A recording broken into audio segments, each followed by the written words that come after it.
What's up, guys? We're waiting for Manu. For 1 second, I just hit live. Oh, there you go. There you I'm are. back. I'm back. Sorry. I'm back. Sorry. That was quick, man. No, just gotta tell everybody to stay quiet for a little. Okay, Manu. Thank you so much for your time here, man. Thanks to And you. to offer, to share your experience. It for sure is going to help a bunch of students. Hmm. So before we start, like having might as well, we just started. So, like, can you give a brief introduction about yourself? Like, what got you started in Valorant, and why you decided to go to the US? So I started competing around the 2022. I'd say 2022, beginnings of 2023.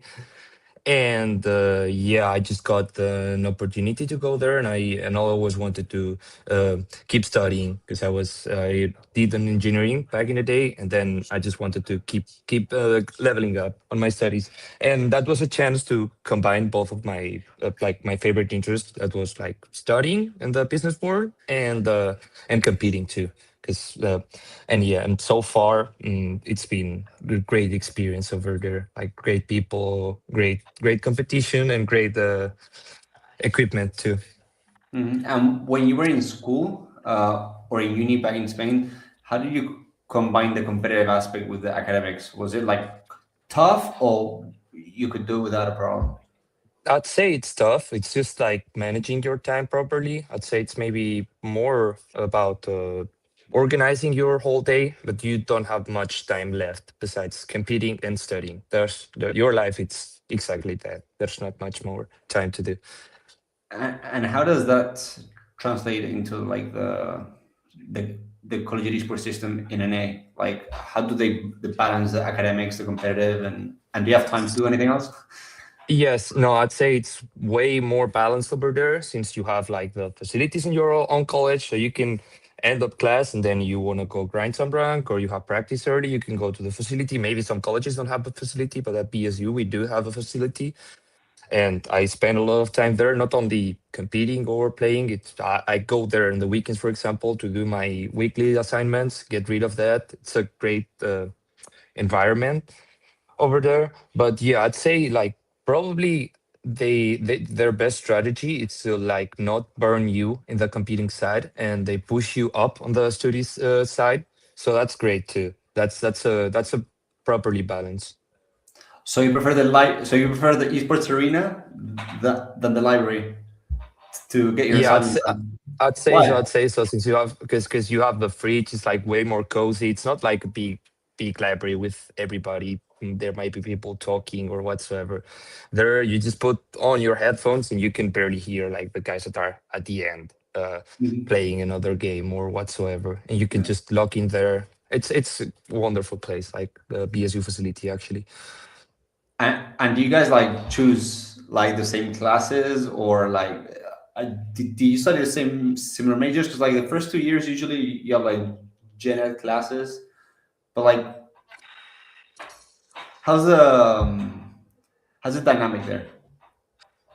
So we do choose like most of the team of my teammates. We try to schedule like around the same classes since like as you said we have more general classes. It's not like very major specific, but like somewhat in our program, for example, like people are very in different majors. There's a couple of business majors like me, so it's just like you can just scale with them the general classes, and you just have your teammate and your classmate at the same time. It's a wonderful thing.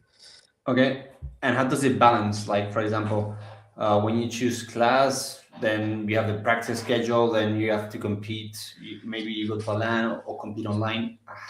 How does all that structure work so everything is aligned and the teachers So know they do organize over your class schedule. After you get your class schedule or whatsoever, that? you are gonna like fix your practice schedule, like where times that fits perfectly for everybody.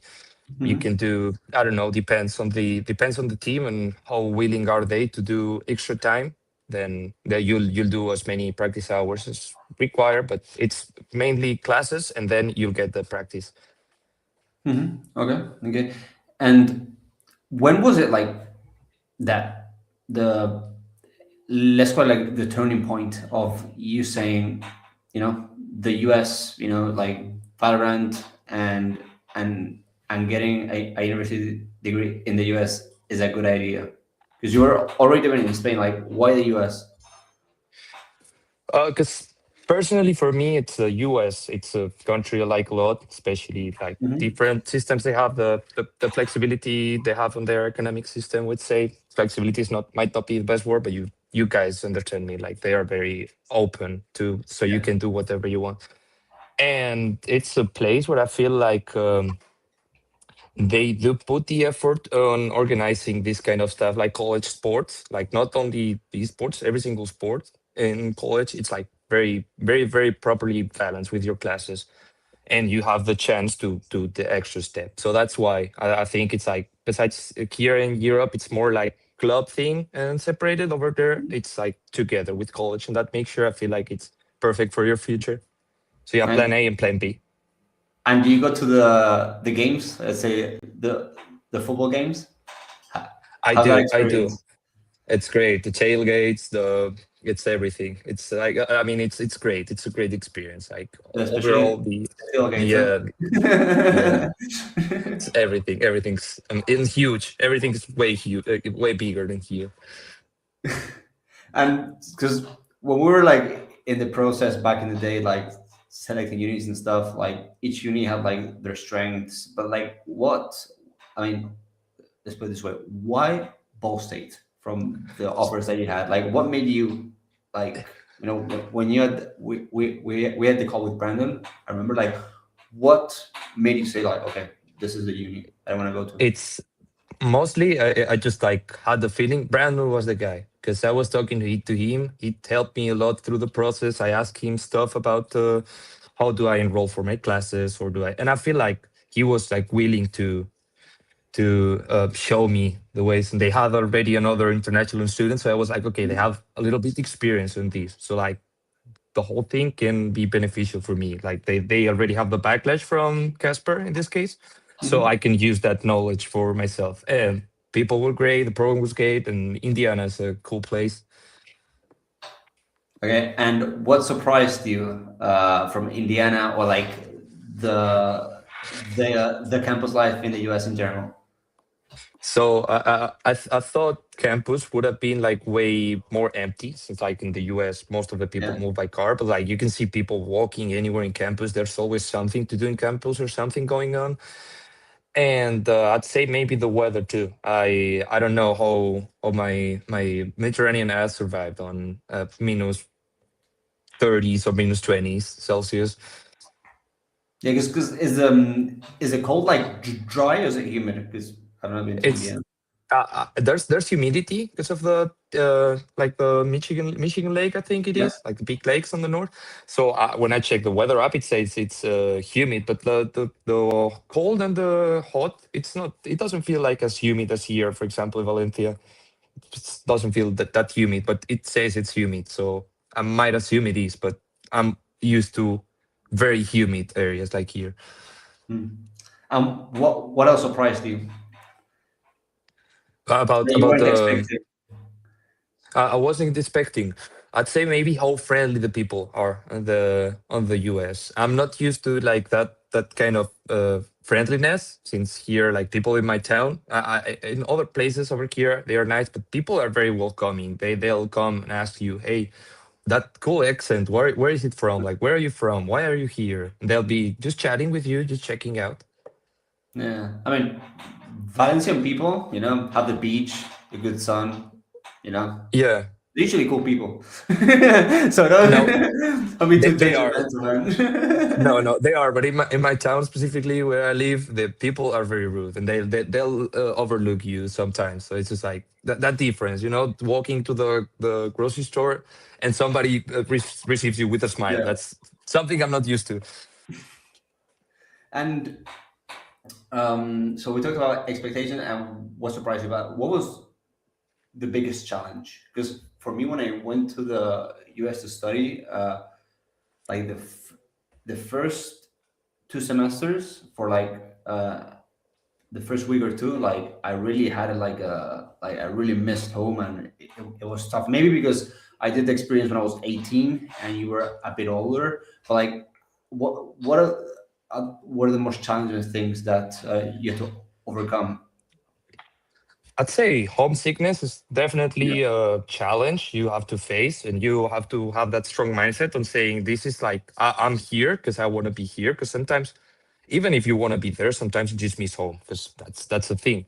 But like that might be the biggest challenge, like overcoming that homesickness Mhm. problem and just adapting the language barrier. For example, like for Spanish speakers, us, it's like hard to pronounce English like in a perfect way. Yeah. So it's just like sometimes they didn't understand you. You have to learn a vocabulary. But yeah, it's just homesickness.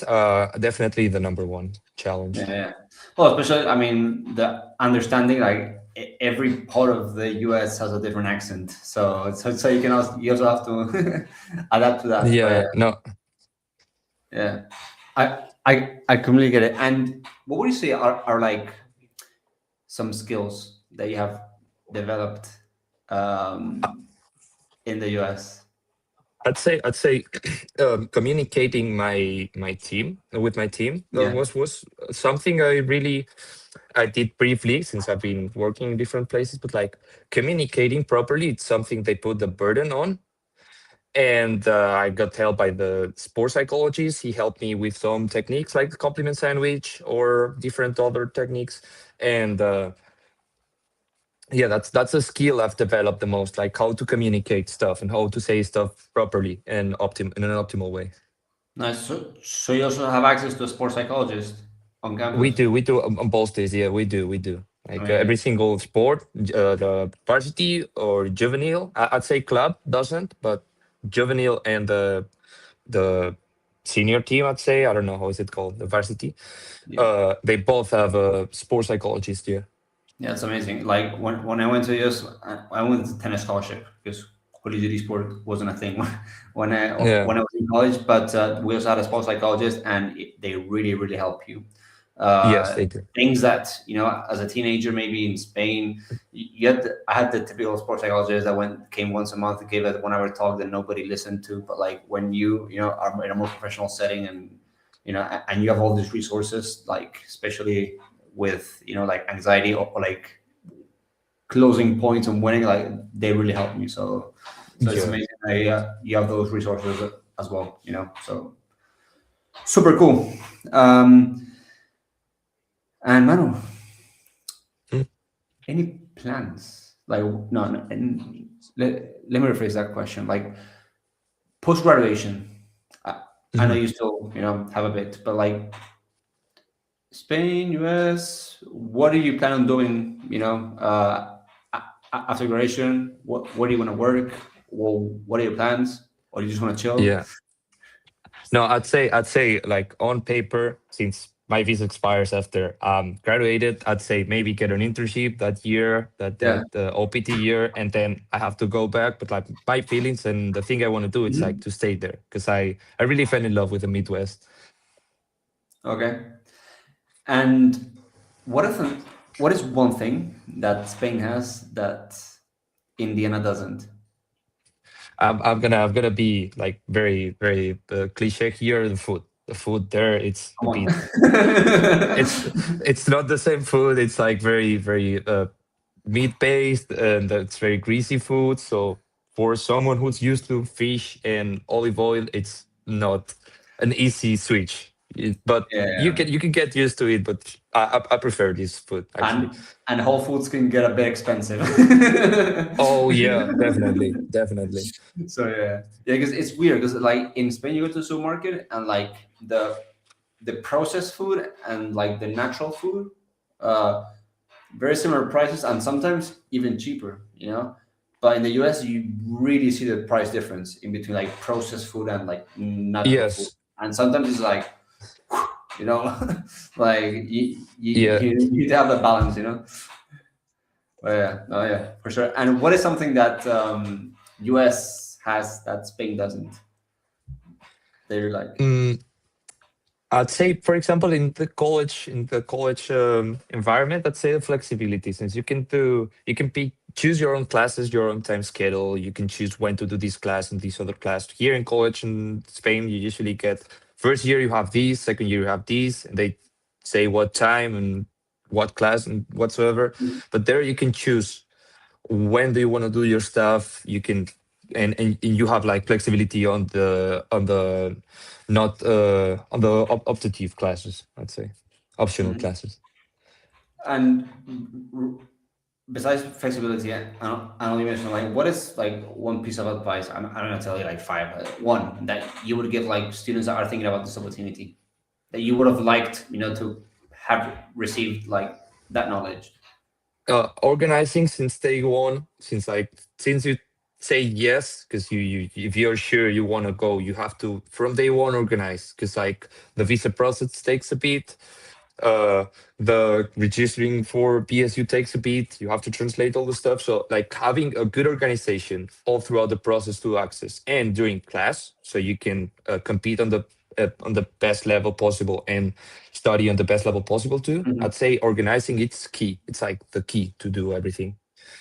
And in terms of classes, because you went both to uni to Spain and they like now in Indiana in Ball State, like what are the differences in like is it more like in terms of like practical and more theory? Like what's the difference in classes in the education I'd system?